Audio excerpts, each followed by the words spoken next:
night on No Driving Gloves. Ralph is back in the news. Dodge says goodbye. Hello. And I'm sorry. Maybe. We talk about the worst advice we have ever given in our automotive careers, and who knows what else. So stay tuned, because in a moment, John and Derek are taking you for a ride.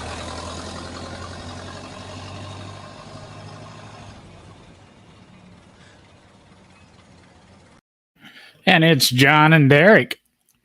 Not bad for something I threw together in about 15 minutes. See, working on it. Put in some time in. Sounded like a Model A there.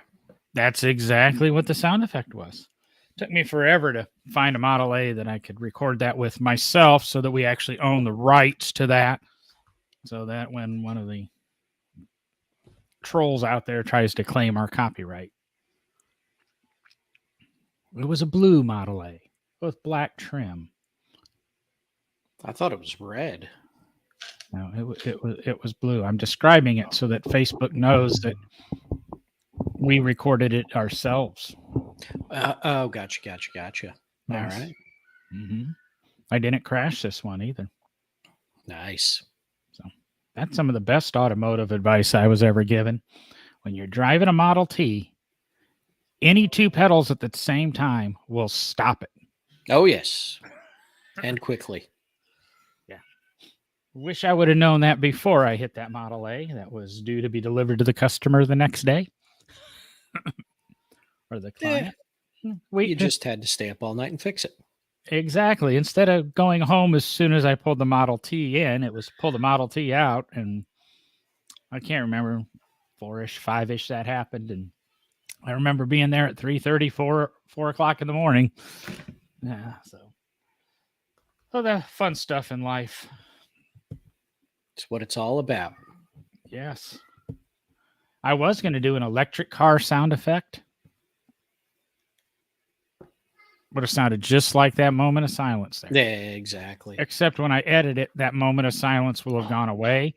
So pause your recorder or player right now for 3 seconds, and then come back, and there's the moment of silence for when we did the electric car. Yeah, that's our new introduction. Yeah. We could just do the tire noise. Just. Isn't that more like? Well, yeah. You know, I knew somebody that actually had a blog post at one point in time talking about how they and their friend almost got run over by a Prius in electric mode. That was like a dozen years ago or something. And I almost understand it now. But it's not. I mean, it's not hard to miss one. They're very, very quiet. I wonder whatever happened. I wonder whatever happened to the legislation that electric cars are required to emit noises when they drive. Oh, yeah, I don't know. Haven't followed up on that. I don't know what happened to legislation. I know we'll talk about electric cars making noise in a few news articles here. Mm-hmm.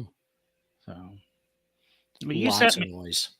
You sent me one that brought the past back to the present. About our favorite auto manufacturer and an attorney. All wrapped up in a nice little bow, that present, isn't it? Yes. And fortunately, I found a place I can get the book that I want to read for free, and almost get it played to me audio. If I'm on a Wi-Fi connection, it doesn't play audio very well if I'm on my 4G, 5G, whatever the hell my phone is, and my services. But so, do you want to sum up what Mr. Nader tried to throw out there this week, or tried to throw out, or did throw out? Well, he did throw out. I don't know to what level of success yet, but well, I mean, he's just, he's calling them out, right? He's pointing out some issues like he did back in the day. And I'm just going to his wonderful quote here, at least what I like in his quote here. This nation, in other words, the United States, should not allow this malfunctioning software, which Tesla itself warns may do the wrong thing at the worst time, on the same streets where children walk to school. Together, we need to send an urgent message to the casualty minded regulators that Americans must not be test dummies for a powerful, high profile corporation and its celebrity CEO. No one is above the laws of manslaughter. I think he makes some good points.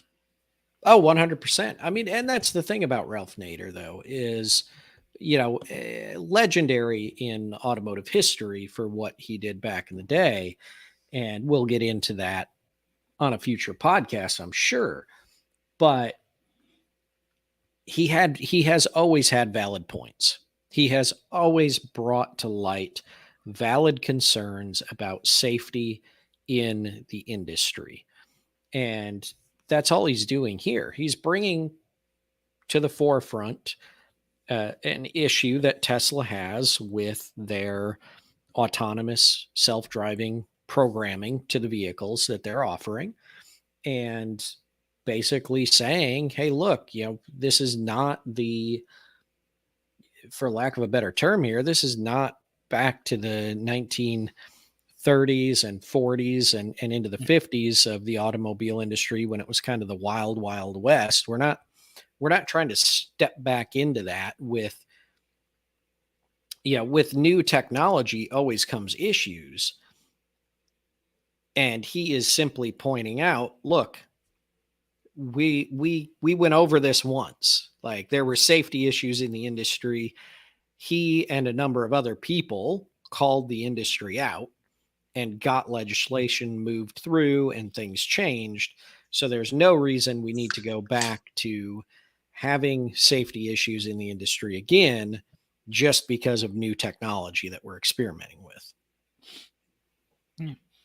You said that really complicated, like an educated person.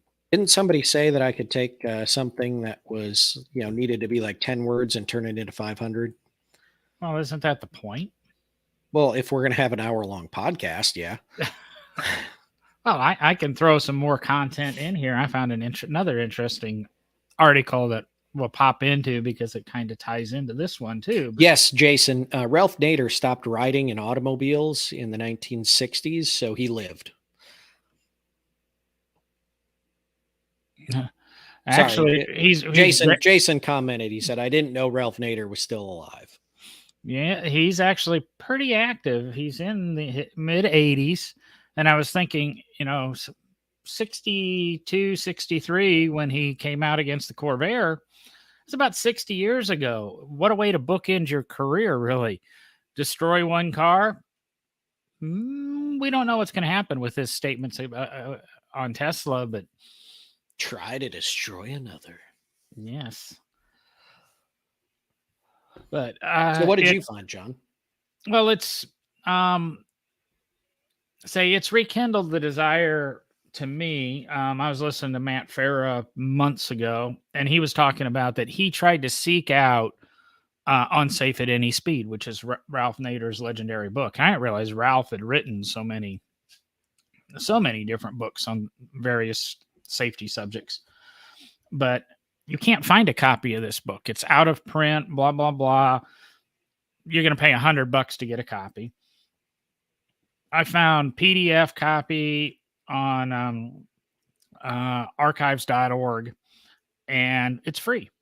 So, not that I encourage that, but really can't put $100 into that book. And if it was audio, I would have bought it on Audible. I would have bought it.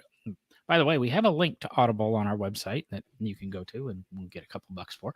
But if Audible John, had here, it, I just looked it up real quick, and actually, if you buy it through Ralph's website, it's $100 and it comes autographed.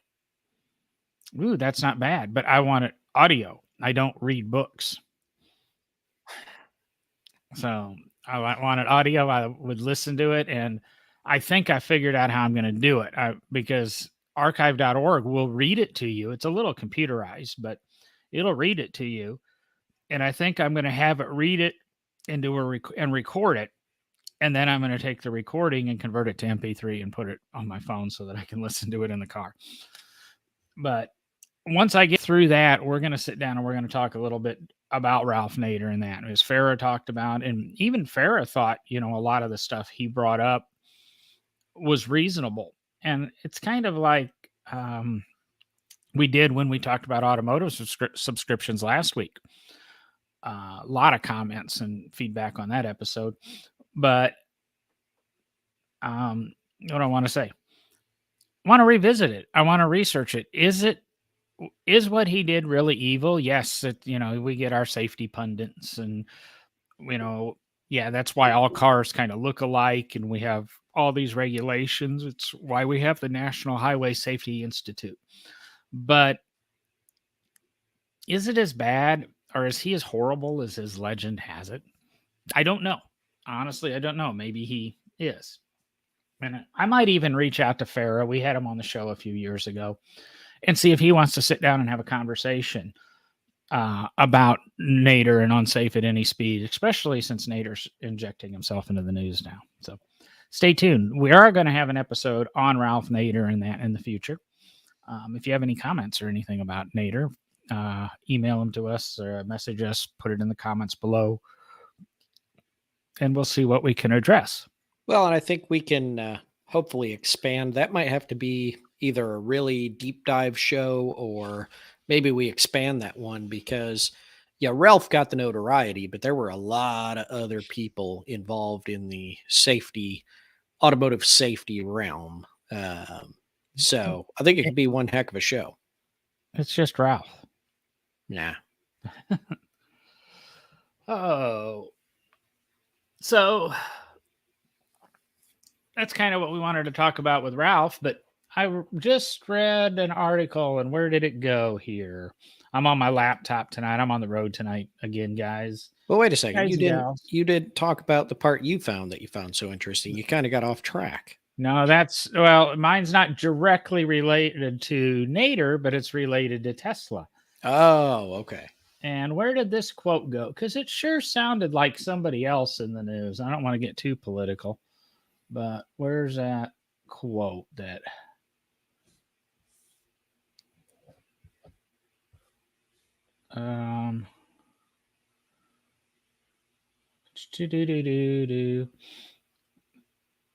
There we go.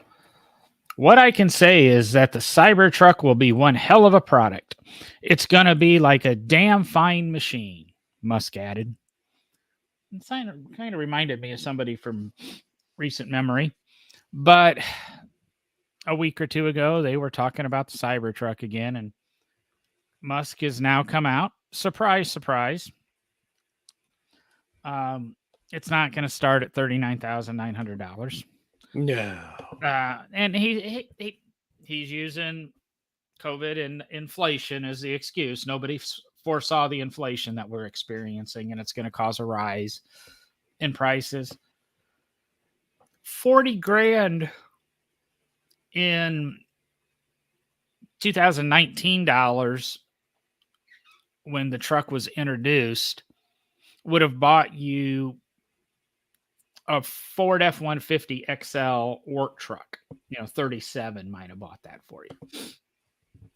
With rebates and whatever, you can get them a little bit less. But that was kind of the sticker on an F-150 XL. The Transit Connect I bought back in, was it 19 that I bought that?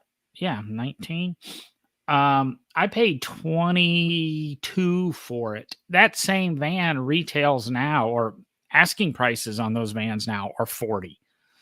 So yeah, I totally agree with Musk. You're not going to see it for $40, but he's saying we will see it in the mid 2013. We didn't see it. You mean 2023?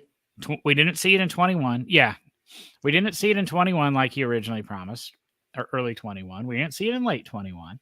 We didn't see it in early 22, mid 22, or late 22 is, well, late 22 hasn't gotten here yet, but it's here. We didn't see it. Early 23 is out, which is the latest. And now he's saying mid 23. It's probably going to arrive about the same time that a fully autonomous car arrives. So I don't know. This one could be bad news for Tesla, because how many deposits have they accepted on this truck?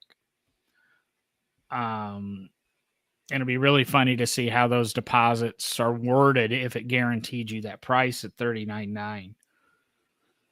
I'm going to Or, guess it didn't. yeah, I would think they would have been smart enough not to put it in there, but they still have millions of dollars on deposit on this truck, and you can only put it off so long. I mean, eventually Dale went out of business, and eventually Elio went out of business and they took deposits on a car that never came to fruition. If you don't know what I'm talking about, the Dale from the mid 70s was very much like the Elio was. What was that? 14, 16. Our occasional co-host, Sean Yoder, actually has $100 put down on an Elio. So maybe one day still waiting. he'll get a car. Yeah, I believe it's called fraud when you do that. The federal government doesn't like it too much.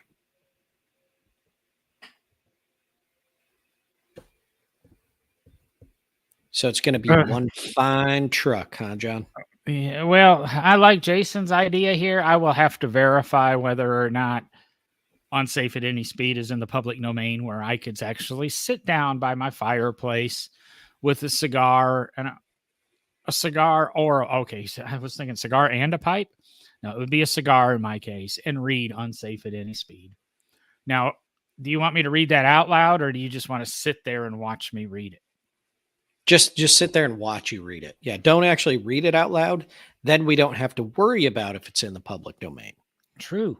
It could just be watching John smoke a cigar and read a book. And I almost bought one of those outdoor fire pits for my balcony today. Maybe I'll have to go back and get it. It won't quite be the fireplace, but I'll sit there, overlook the lake with the ducks and the turtles and everything. And I'll put on my Speedo. Yeah, we won't broadcast that. We don't want to get in trouble. So what was another article I saw that I didn't get a chance, because I just saw it not that long ago, whether or not it'll be interesting, I assume it will impact the EV market. But of course, we all know that, or at least anybody that's been paying any attention and not living under a rock, that most of Europe and Asia, a good portion of Europe and Asia, are experiencing massive droughts and quite high temperatures. And I just saw an article not a couple hours ago that a couple of the major EV battery plants in, I think it was China, should have kept it pulled up. Anyway, I believe it's China, that are shutting down due to, basically no power, because the hydroelectric power generating plants aren't running right now because there's no water moving through the rivers. So that'll be interesting, because it's going to impact the supply chain even more, with them not producing the batteries and things that we need to power the vehicles. Yeah. But and I don't have the article in front of me. It's on my PC at home. And I haven't read it completely, that wait, or did we talk about it? I'm trying to, it's the Buffett thing, where they found all that lithium and stuff in the US, where we could potentially, eventually bring battery production to the United States, which would kind of be cool. But then again, how environmentally safe is it? Is it something we're going to mine the lithium in California and send it to China for them to put it into a battery to ship it back? Right. Yeah. And this is, it's not to get off the path for tonight, but what is happening in Europe and Asia with this drought is going to have pretty major impacts on not only the auto industry again when we're already coming off of quite difficult times, but it's going to impact a lot of things again, much like probably the pandemic did. It's, you know, I was just reading up on some more of it today that it's impacting business, it's impacting life over there because rivers are running absolutely dry in, you know, parts of Europe. I noticed France, Spain, and Italy.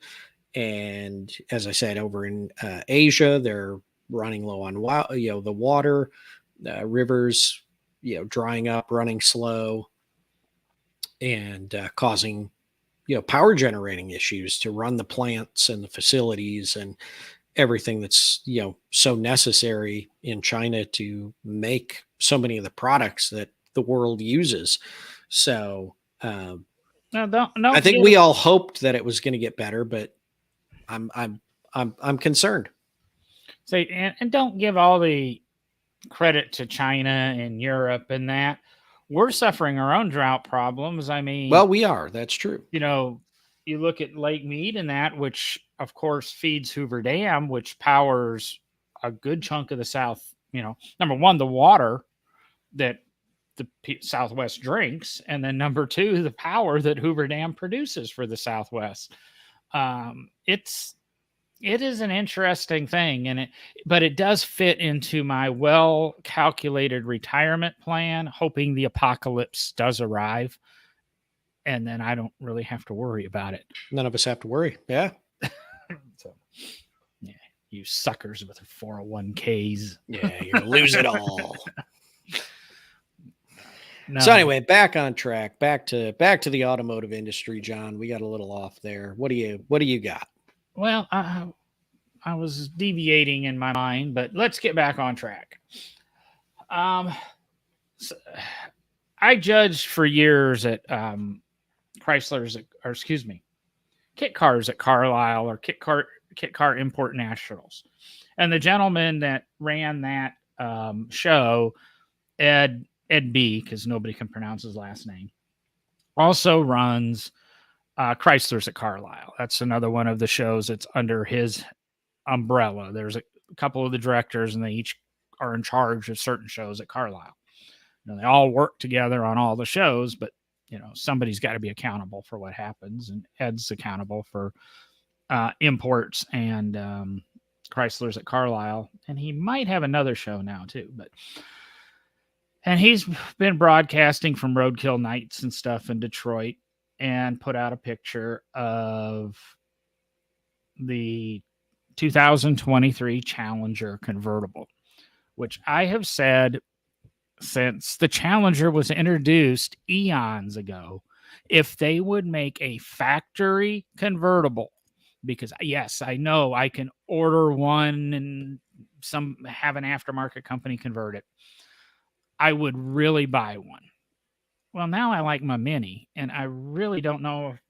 Yeah, just now is when I want to buy a V8 when I'm putting 4,000 miles a month on a car.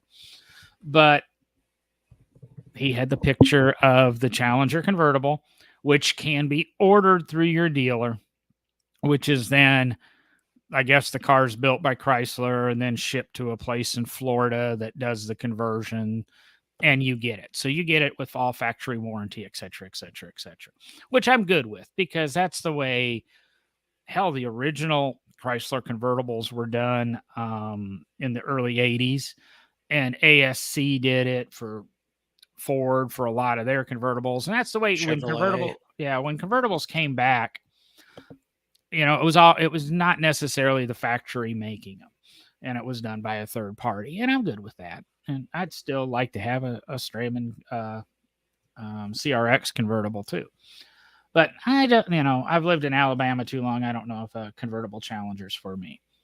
But that was the interesting one that kind of piqued my interest, because I could probably even get that in a 6-cylinder. But then they threw out everything else, because as well as the Challenger sells, as well as the Charger sells, and I can't believe they're pulling the plug on them. 2023 is the final year. And I kind of knew that, but I didn't think Stellantis would hold true with that. I figured they would just keep watching until sales, kind of hockey sticked in reverse. But 2023 is it. They've got 7 special models coming out, various horsepower, various trim. They still don't offer the damn car in Panther pink. That's it. Panther pink, Challenger convertible. Well, here's the thing, John. I would if you really want, if you want Panther pink, just order the car, get the convertible, and then just have it vinyl wrapped in Panther pink. I mean, anymore, you should complain about the color of a car. Vinyl wraps are so affordable and easy to do. But if you're bringing back, B5 blue, and if you're bringing back, I can't think of their name for purple all of a sudden again. And I did this the other day, forgot it. They're bringing back a lot of the vintage colors for this final run. And they even introduced or had a Challenger that was painted every color you can get a Challenger in, just like the old historic car. And I really hope Chrysler donates that to Tim Wellborn because he put together a CUDA that is the stripe car, and that's what the paint chip car. Yeah. And that's what they replicated again. And I think Tim really deserves that car, whether Chrysler donates it to him or Tim convinces them to sell it to him. But it belongs at the Wellborn. But I don't know. We've got all these different versions of the Challenger coming out. The Charger, they're going away.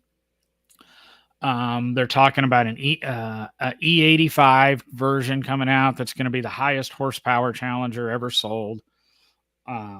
Which I don't know, we're looking at 1,000 horsepower at that point. So, and I don't understand how they said a lot of things that sound cool, but when you really sit down to think about it, the logistics are a nightmare. Even if you can sit down and write a check for these cars, they're going to put out the allocation table. So you know what dealer is getting what car. Yay. If I haven't bought 40 cars from that dealer, I don't have a chance. That's not going to level the playing field. I think it's going to be another one of those dealer markup games. And but in the end, that's what they're doing, because the auto industry has changed so much, and it's no longer build as many cars as we can, get them out to the lots and have them sell, because new car sales slumped so bad. Before the pandemic, sales were going down. 2008 hit hard. I mean, we all know that the recession hit hard, and that began the change of the auto industry, the move towards electric vehicles, and everything that is going on right now in the industry to make those goals that the companies have set. GM is, I think it's 2035. I don't remember when Ford's deadline goal is for electric fleet, but I don't think any car is going to ever be as easy to buy brand new as most of us remember. And it's not only everything that's impacted the industry so far, but it's also, and we've talked about it on the show before, a lot of the younger generations don't really care about driving, so they're not buying cars.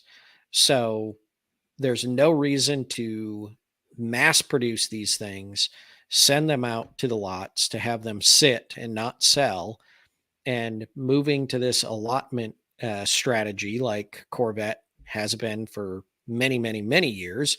It is the new way of the world. And we've talked about that too. The dealerships are not going to really be what you think of. They're going to move to a much different system. Well, to me, it's still not getting into that dealership and availability and mass production. Stellantis is coming out with very special versions of these cars and allocating them to certain dealers and certain quantities to certain places. And that's all understandable and fine and dandy, but they're all going to be spoken for.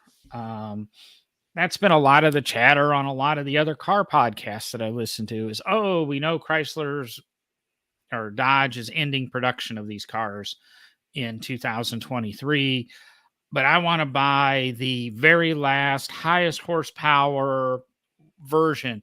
And how do I know what it is? Well, now they've kind of told us what all 7 cars are. And I guess those allocation tables are going to let you know when the cars are coming. And it sounds like they're going to throw you 7 at the same time. And you just got to pick which one you want and write the $100 and some $1,000 check for it. So, but I mean, isn't that the way Ferrari does it? Isn't that the way?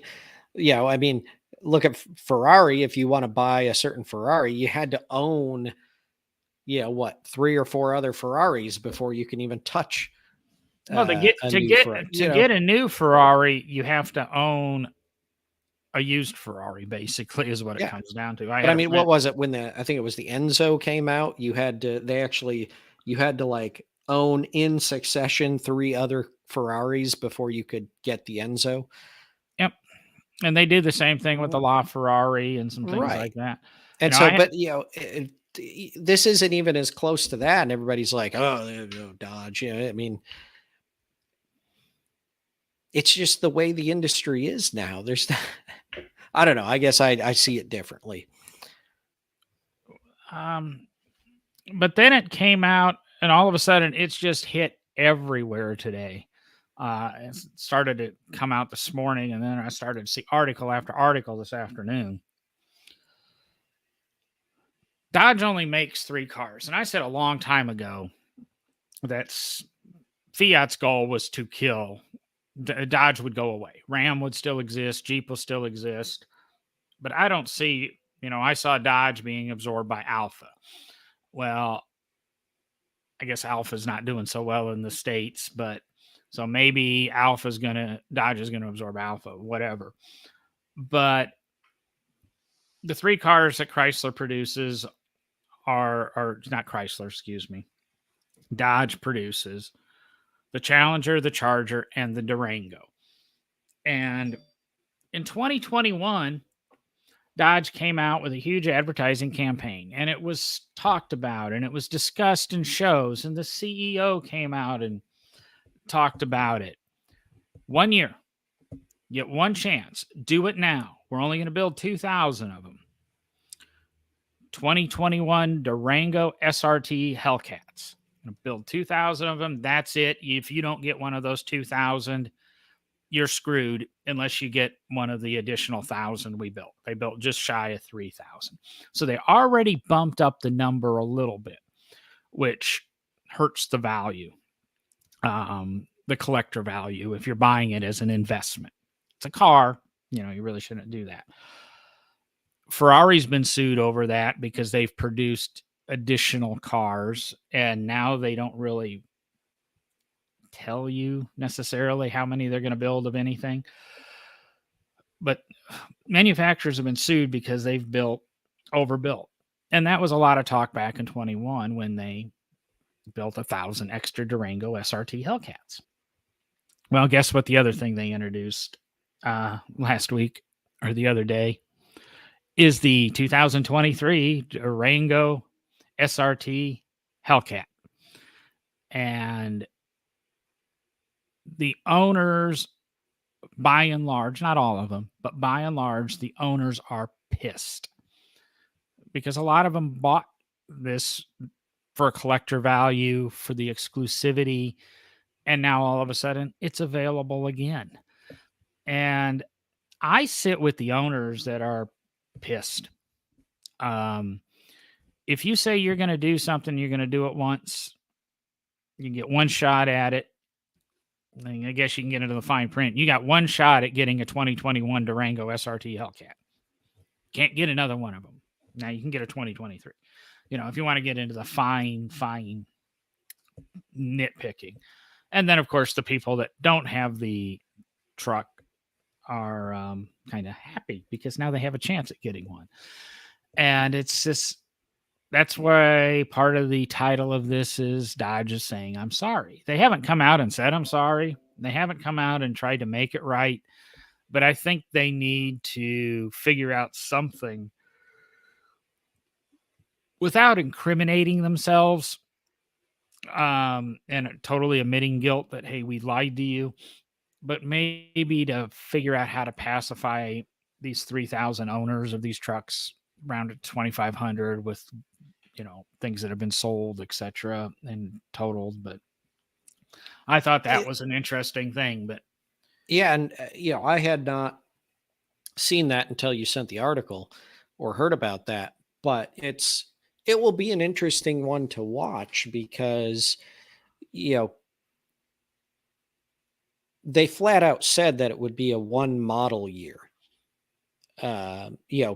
Which is where they, in my opinion, shot themselves in the foot because that's probably going to be the hang up because it's not a overall design change to the vehicle that is coming out, which had they done an overall design change and it's a whole new generation of the vehicle, I could see them getting away with it, or something to that effect. But the fact that it is essentially still the same generation of Durango, that's going to be a tough one. So it's going to be interesting to see because I think you're right, John. I think I'm kind of on the side of the original owners of the 2021s where, they went out and bought it because it supposedly was going to be a one-time only deal. And now they're kind of going back on that. So it'll be interesting to see how it winds up. And I think a good example in history on that, and we don't even have to go to Europe. 78, Dodge built this little thing called the Little Red Truck. A lot of people know them as a Little Red Express. And in 78, they didn't sell so well. They only sold, I can't remember, 1,000 or 2,000 of them. Not very many. But by 79, everything had caught on. But you did have a design change to Dodge trucks between 78 and 79. There were some body style changes and some things like that. But they ended up selling almost 5,000 of the 79s. And everybody wants a 78 because it was the first. So maybe the 21 Durango owners can lean that way, but there was a design change. And like you said, it has not been a design change. This is just the final hurrah for the Durango too, because it goes away. At the end of 2023, Dodge as we know it does not exist. I'm kind of really looking forward to some of the changes for 2024 Dodge, but I don't, some of the stuff they're doing, like I said, is cool. Some of it grabbing headlines, but I don't know if it's going to be the smoothest goodbye to gasoline with that division of Stellantis that they could have hoped for. Right. However, Jason said in the comments here, let's see here, about 15 minutes ago, why did they ever call a four-door a Charger? Never have understood that. No, because people don't buy two doors anymore. Yeah, exactly. But the car they're showing to replace, to carry the Dodge banner into the future, ironically, is a two-door. That looks a hell of a lot like a 69 Charger. We talking about the new one they revealed? Yep. I can't remember what it's called though. I've got the article up here. I could change screens. The Hornet. Is it a Hornet? Yeah, I think it's the Hornet. All electric, 4-wheel drive, 0 to 60 in 3.5 seconds. It's gonna make a Hellcat look like a neon. I mean, Yeah. it's really interesting that It's the Banshee. They're bringing the Banshee. Banshee name. They're going to I find a lot of it catches me off guard. I don't know who was going to be first, but for some reason I would have put Stellantis and Fiat and Dodge to be the last people to in the gasoline muscle cars. And now they're the first to do that. And then the first to introduce a electric or an electric muscle car. And it really has got me thinking about a lot of things when it comes to what is a muscle car? Why are we so against electric? Because isn't the idea of a muscle car to go as fast as possible? Yeah, pretty much. I mean, it's yeah. Go in a straight line, I mean, win your quarter-mile drag race, feel fast, have performance. Right now, electric is kind of it. I mean, electric is king when it comes to acceleration, speed, overall top speed.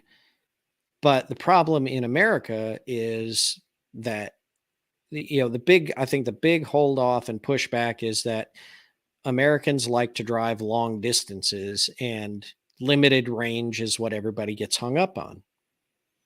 And like I say,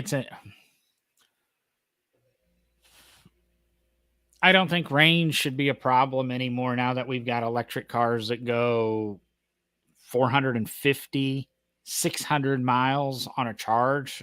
Lucid, I'm talking to you, and I saw a Lucid the other day. Finally, really love that sucker. Right, and but that's if you're driving economically, right? No, you can get the Lucid with the top of the line performance package, etc., and drive it kind of balls to the wall and still get somewhere between 400 and 500 miles of range. All right, well that's impressive. I'll give them that. If you drive it conservatively, then obviously you're going to go a little bit farther. But but you're saying range. I don't know very many people who road trip their, Hemi Cudas that, road trip their 302 Camaros. Well, there's a lot of them out. I think there's a lot more than you would think. I mean, specifically, I'm thinking about, because I was so ingrained in it for so long, the Corvette community. The Corvette community, if they're going, a lot of Corvette owners drive their Corvette across the country.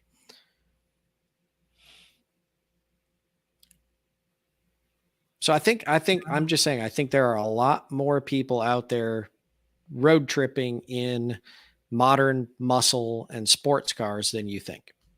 Yeah, but you're talking modern muscle and sports cars, but we're talking muscle cars. The idea of a muscle car is to go as fast as possible in a quarter mile. There's so many, they joke that there's this Cornet out there, there's this Camaro out there, there's this GTO out there. It's only got 800 miles on it. Yeah. It's 3,200 trips, but it's 800 miles because they're all done at a quarter mile at a time. Yeah. Okay. But how many of the modern muscle cars are actually being raced like that? Or is it just a bunch of midlife crisis cars that, guys are buying and ladies are buying and whatever, and they're just driving them around kind of as the family car just because they look good. Yeah, but how many people are hopping into their I'll even go Charger Hellcat and driving 700-800 miles cross country.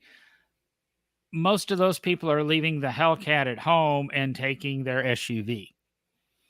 Yeah. And most of those people that bought the Hellcat are leaving their Hellcat at home almost all the time, and they only take it to the local car show. They don't take it to the drag strip and race it. Now, The I do. majority of them, they get in it and they drive into town on a weekend and they get lunch or dinner and they go to the local cruise in or car show, and then they go back and put it in the garage.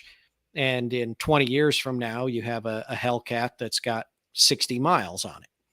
Yeah, and I'm gonna put a disclaimer. I know a couple of people and have a couple of friends that the Hellcat is their daily driver. Friend Lynn, she's drives her Hell. That's the only car she owns. That's what she drives. So there are the people like that, but I still don't. I guess I just don't understand why people hate the electric so much. And I think this new thing from Dodge maybe will sway some people. And I guess when they first announced it, the initial complaints were, well, it doesn't make noise. Well, Dodge did something and has a electronically tuned exhaust, and it will hit 100 and I think it's 127 decibels, which is the exact maximum decibel level that a Hellcat will hit. So they've even added the noise to the car. The difference is, I think you can turn it, you'll turn on this car on in the morning in your subdivision and have it silent. And then when you finally get out of your subdivision and head into work, you can turn it on and make it noisy and not piss off your neighbors. Now, I know half of us, that's the fun thing to do, is just to piss off our neighbors. But, I think they've even solved that. But that's not even a big leap forward in any kind of technological development. I mean, most modern cars have some type of electronic, sound pumped through the speakers, or even your, exhaust tuning when you switch from sport mode to track mode to this or that. Some of it is, electronically controlled baffles, but some of that is also electronic noise. And I'm glad you said that, because not a lot of people are aware that happens. And I'm sure, majority of our listeners know that, but so big deal if it's an electronic noise. The car still is making noise and it's producing it, and what you're hearing is what you want to hear. So I don't know. I think the new car looks good. We all know that I don't mind electric cars. I see them as an alternative to whatever's out, whatever you want to drive. I'm not against them. I'm not 100% for them. They're not necessarily the answer. I've got an article I'll probably have to get into next week that BMW's now got a couple of hydrogen cars, and we've talked about Toyota getting into the hydrogen game. So electric might not be the answer. It might be the stopgap. That's true. Bob just commented, has an interesting, it made me think of something actually. He says, coming from the muscle car era, it's about attitude, volume, and brute force. Electric might have that instant power, but it doesn't have the rumble. And that's what we're kind of talking about, right? The sound of the exhaust, that rumble, that growly note that American cars are so well known for versus the Europeans. But that made me think of one other thing that an electric car is missing and will be very difficult to recreate affordably. And that is the feel of the engine. In other words, you can feel the vibration of a high horsepower V8 engine when you throttle it up in a car. When you rev an engine, you get the vibration. You're not getting that in an electric car. That is one thing I will say that, if they could, I don't even know if they could figure out a way to do it that would still be the same. It is that feeling of the power when you rev an engine. Have you been to Universal Studios or Disney World or name any of the places? I think even Coca-Cola in Atlanta. You go into their theaters and you can sit down and you get this totally immersive experience. Yeah, 4D theater, rumbles in the seats. Yes. But but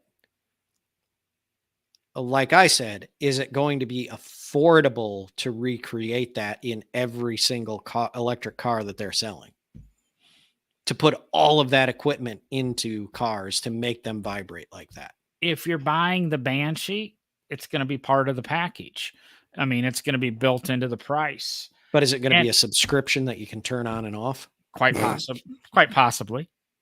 But I believe it'll be built in, and it's really there already. I mean, with subwoofers and under seat speakers and in seat speakers, and between the speaker system and then maybe the seat massage, you could really reproduce that rumble inside the car. I know what you're kind of saying outside the car, and you could do it, but I don't think you could do it practically. A friend of mine used to own a Shelby 1000. It's one of 8 I think they ever built. It's now owned by the Barber Museum. It was donated to them a year or 2 ago. But he brought that to lunch one day. And I've never been a huge exhaust note fan. But we're sitting inside in the restaurant and we're all eating, and he arrived late like he always does. That whole building shook because of the exhaust note on that car at idle. Hard to say what it would do at full throttle, but just when he rolled into the parking lot and pulled into his parking spot, that restaurant shook. The tables vibrated. And yeah, I'll give you that. You might not be able to reproduce that with an electric car. There you go. Boom. But in looking at the new Banshee, it's got the coolest little thing on it. And I think the drive.com even commented on it. And they probably said, you never really thought about it, but Stellantis has had the balls to introduce the first electric muscle car for the road and include a front wing on it. And if you think back to Cannonball Run, the Lamborghini that had the wing on the front and the back, and that the new Banshee has that integrated with the grill, because the hood's kind of slopes down and the top bar of the grill that goes across is separated from the hood. So that's actually been designed as a wing. And you can't really tell me too many other cars out there that have a visible front wing on them that are sold really as a driver. I mean, we've got the splitters and stuff, but is there anything else out there that has a front wing on it? Nothing I'm coming up with right off top. I'll be honest, the Lamborghini's the only thing I can think of, and that really wasn't even a factory option. That was just an add-on thing. Here's my one take on this, though. Well, maybe 2 takes. Number one, when you get a chance, to the listeners, Google this. Take a look at the 2023 Dodge Charger Daytona SRT concept. That is the full name they're calling the concept car. And they're using the Banshee nickname because that's what they're calling the 800-volt drivetrain that is in it, with all-wheel drive and an erupt multi-speed transmission. But just looking at it, it's a decent looking car. I think the styling's a little off in the back section of the car. The rear window looks a little long for what the Charger was. But I think the big thing that sticks out to me, John, is they're calling this a Dodge. right? Mm-hmm. But did you look at the pictures? There's not a single Dodge emblem on it. I assume the emblem that is on it is the new, maybe Stellantis emblem. I do not see a single Dodge badging or name on. Wait. Yeah. I do not see a single Dodge badge on this anywhere. Going back to your theory of, are they killing the name Dodge? The steering wheel simply says SRT, and everything else has this kind of 3-point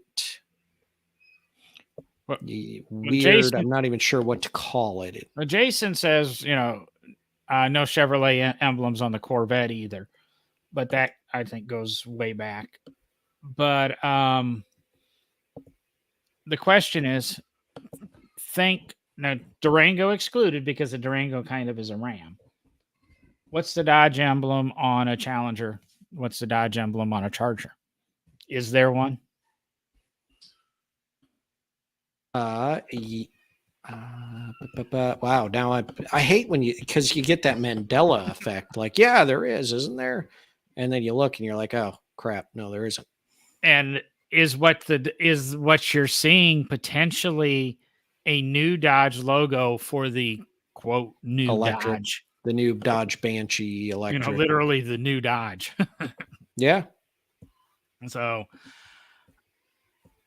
like I said, my theory, ever since Fiat stepped up to the plate and bought Chrysler, and now the whole game's changed because there's other money involved in that Jeep and Ram were the only things that are going to survive.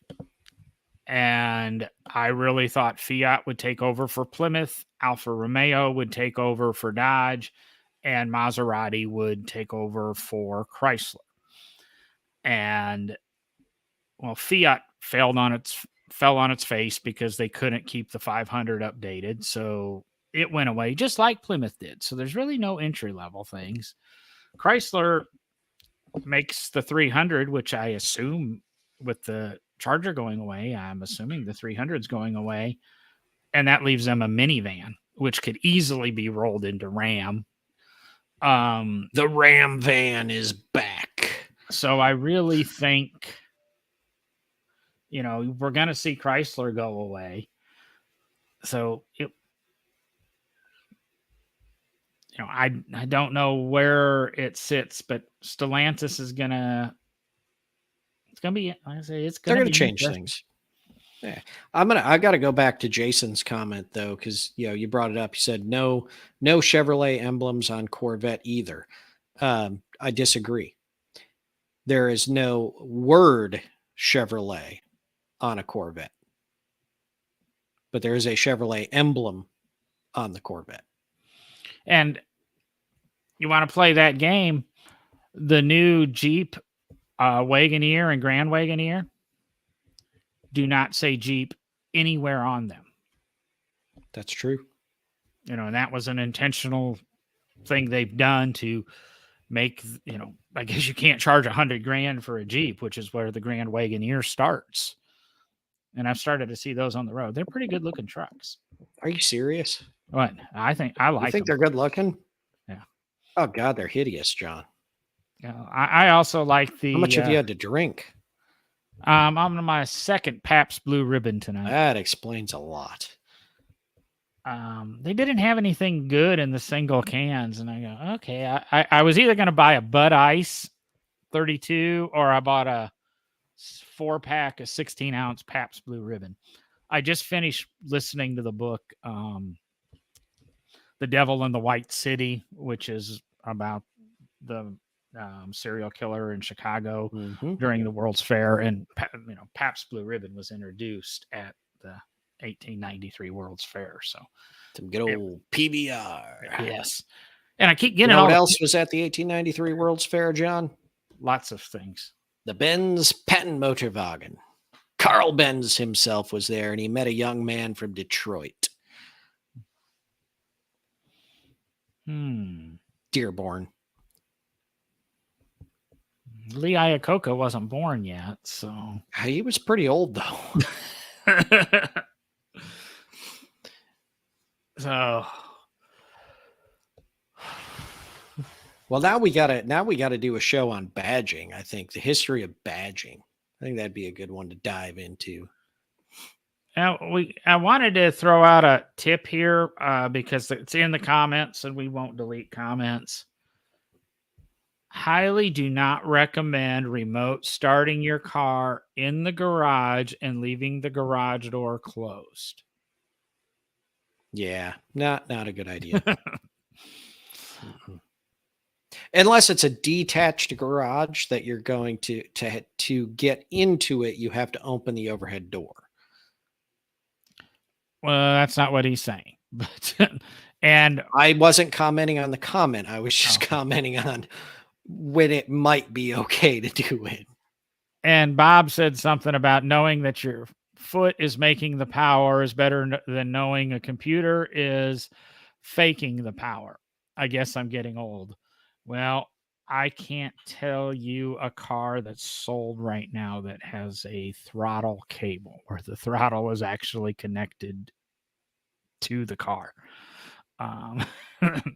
It all goes through a computer now. Yes, drive by wire, ladies and gentlemen, drive by wire. Invented all the way back in 1968 on an electric vehicle, by the way. Anyway.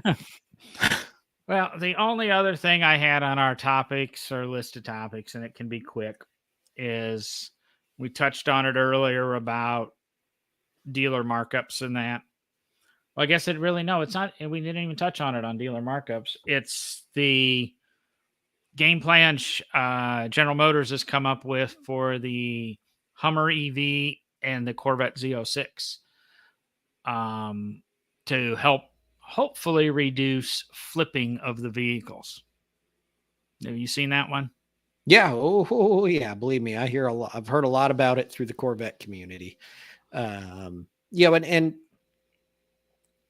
there's a lot they're talking about with, warranty, voiding, things like that, but it's much needed because I know dealers that, own people that own dealerships that when people do this and they flip these cars, it really only winds up hurting the dealerships in the end. And for those that are upright and honest dealerships that don't do the markup and don't, do the things that GM is telling them to do for the customer base, the people that come in and snipe the cars and take them out to flip them, in the end, it winds up truly hurting the dealerships in this more so than anybody else. Well, it even to me helps prevent what the Hyundai had happened to them, or one Hyundai dealership had happened to them. They were doing the upstanding thing with the new electric and selling them at sticker price. And the Hyundai dealership down the road came over and bought their entire inventory. Yep. And I'm totally on board. I think the $5,000 bonus, you keep the car 12 months, we'll give you a $5,000 rebates, a neat incentive. I don't think it's the, if I can flip the car and make 20 grand. Right. That's not going to solve the problem. So, but it would still make me think about it. Well, I can still make $5 grand in the end. Yeah.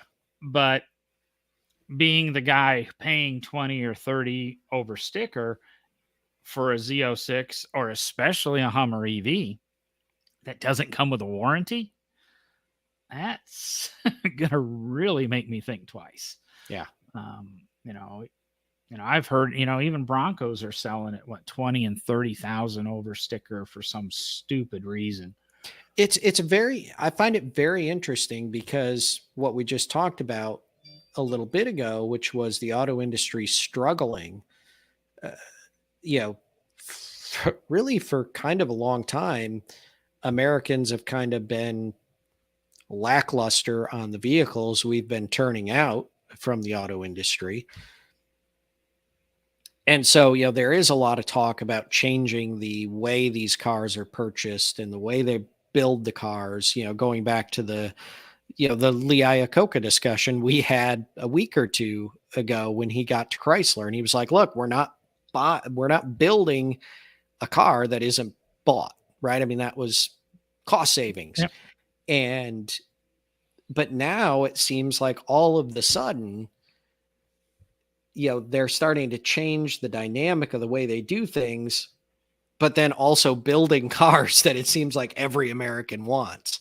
The new mid-engine Corvette, the Bronco, some of the EVs coming out, the Hummer EV, the cars you're talking about. Everybody's like, man, I want one of those, so I'm going to go pay $20,000 over sticker. Like, how did we get to this point where we're at this convergence of issues in the industry that are lining up the way they are? It's really a topic for another day, because I was talking to somebody last night about he has a car that is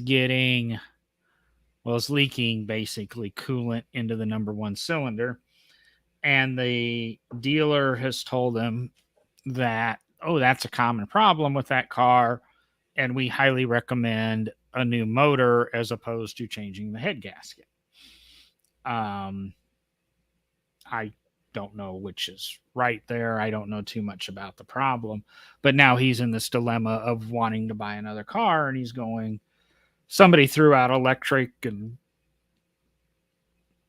Jason said earlier something about he'd buy an electric if it was reasonably priced, dependable, blah, blah, blah. And somebody threw out to this guy, well, buy a Bolt, which, there's some things to it. And we kind of discussed all of that, but he goes, cars are just so expensive right now, and I don't know if I want to do an electric. I might just have to settle down and get a Camry. The problem is, that's why you think cars are so damn expensive. You can't buy the mainstream car. If you don't want to pay an exorbitant price for a used car, you're not buying an Accord, you're not buying a Camry. Go look at a Hyundai. Go look at, the Kia.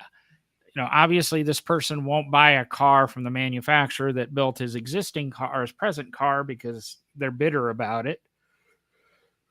There's two other American manufacturers, and there's a lot of European stuff out there that's really not as expensive as you think. So it's just, I don't know, pick the game and you intelligently shop. I don't know. What is my new slogan on this show? Do your research. That should be, probably run that as a little ticker. But exactly. And it's even things we talk about, do your research, because who knows if we're saying the right thing or not. We didn't even get to the bad advice part of this show. Oh, yeah. I forgot about that. Well, I guess we'll do bad advice next week, maybe. Don't know. Probably don't know. Not night next week, Wednesday or Thursday. Watch for the announcement. NoDrivingGloves.com. Everything's there. All the shows. Links to things that we have for sale that we like. Affiliate links. Email guest form that if you'd like to be on the show, fill it out, and we'll probably invite you on and chat, because the idea behind this is to sit down, have a PBR, and talk cars, have fun. This should be an open forum.